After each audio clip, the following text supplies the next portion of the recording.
Hi there, I'm Dr. Marissa Caudill, and welcome to another book report. Today I'm going to be talking to you about this book, Solve for Happy by Gawdat. This is honestly one of the best books I have read in years.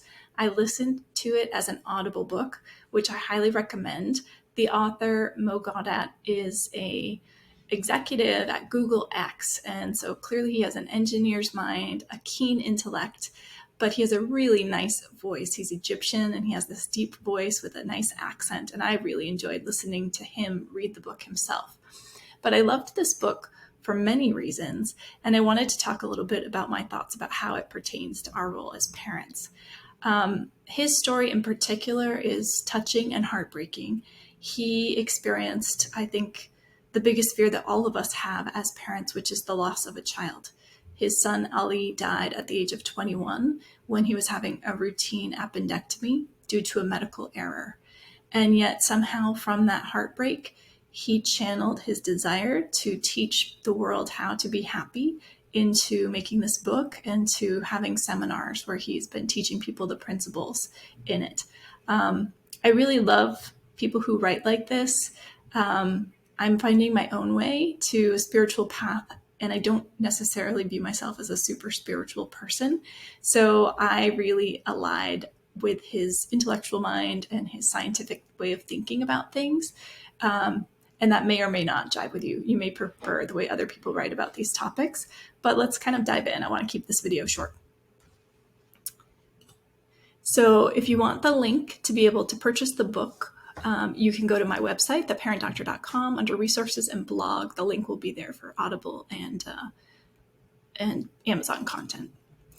So the basic equation in solving for happy is that happiness is equal to or greater than the events, and particularly how we perceive the events of the world, and minus our expectations. So if we have high expectations and the situation fails to meet those expectations, we're going to be pretty unhappy. But if we don't have high expectations and the situation exceeds our expectations, if you buy a coach ticket and you get bumped up for free to first class, you're going to be pretty happy, right? So this is very logical, makes a lot of sense. But if you had asked me, and I think if you ask an average person, how do you define happiness? Most of us would struggle to put it in such a succinct and clear way. But this is really what Gawdat's gift is. So he describes in the book the 6 grand illusions. The first of these is thought, and many people have written about this in many ways, but basically the idea that we are not our thoughts. And he talks about this from every possible angle in wonderful ways. Then he talks about the illusion of self, and we talked about this in my prior video, The Untethered Soul by Michael Singer. Talked a lot about this, the idea that you are not who you think you are. You are not your name, you are not your profession, you are not your credentials, you're not your family tree, you're not your gender, you're not your body, you're not your appearance, you're not your wealth. You are the one who observes. And then he talks about the illusion of knowledge. Now this one I think has a lot of relevance to us as parents. Basically that we all think that we know what's good and what's bad. We think we know when something happens that that's going to be a terrible choice that our child is making or a bad situation for us. But he gives several examples of how when we go back and look at our life, most of us can think of situations which at the time were terrible, heartbreaking, really, really difficult. But now, years later or months later, we realize that that was actually, he calls it a nudge kind of from the universe, a turning point. Something really positive ended up coming down the line as a result. And he gives the example of, I think her name is J.K. Rowling. I think those are her initials, but the author of the Harry Potter series, which has sold millions and millions of copies and been made into those awesome movies.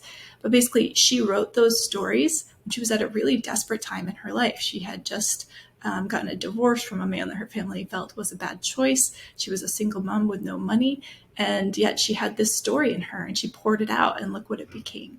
So he gives these examples that sometimes from our ashes come our brightest times.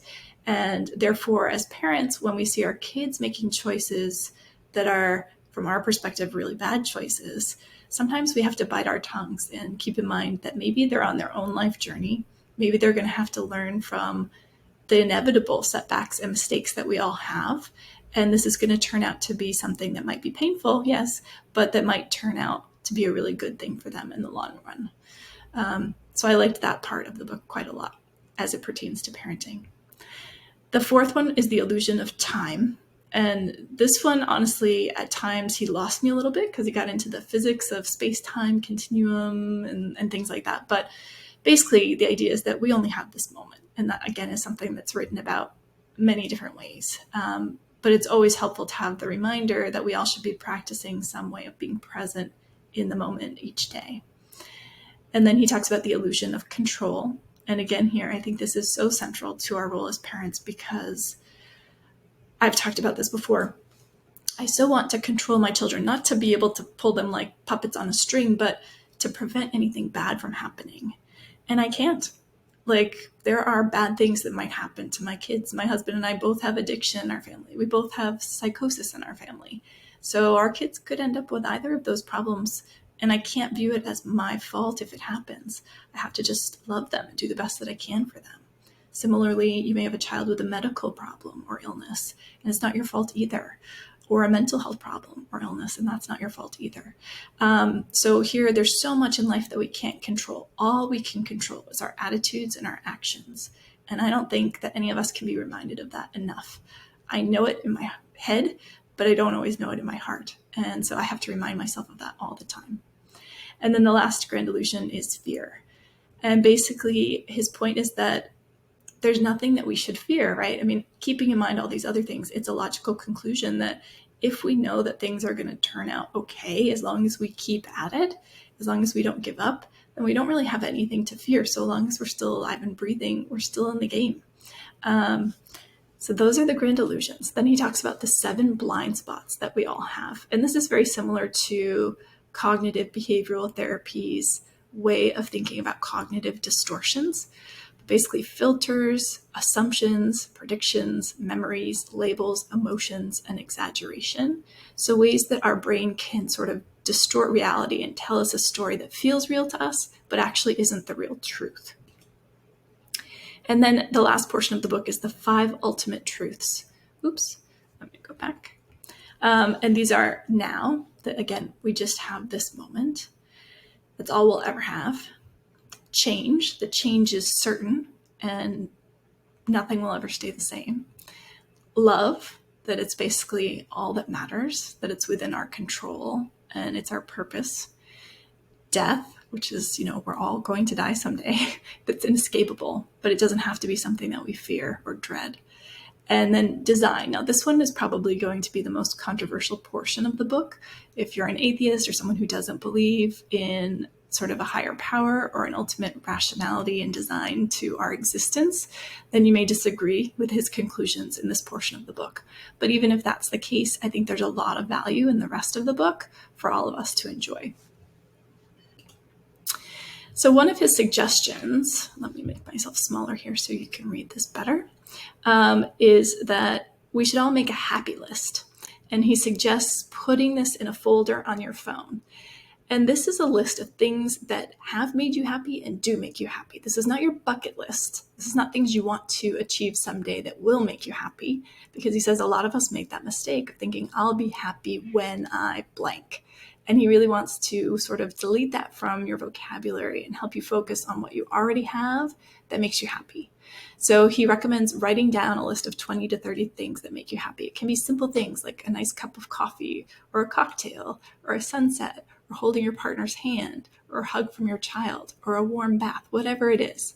And then he suggests putting that list somewhere you can see it, either on your phone in a note file or having photos of those things that make you happy on your phone so that you can access them.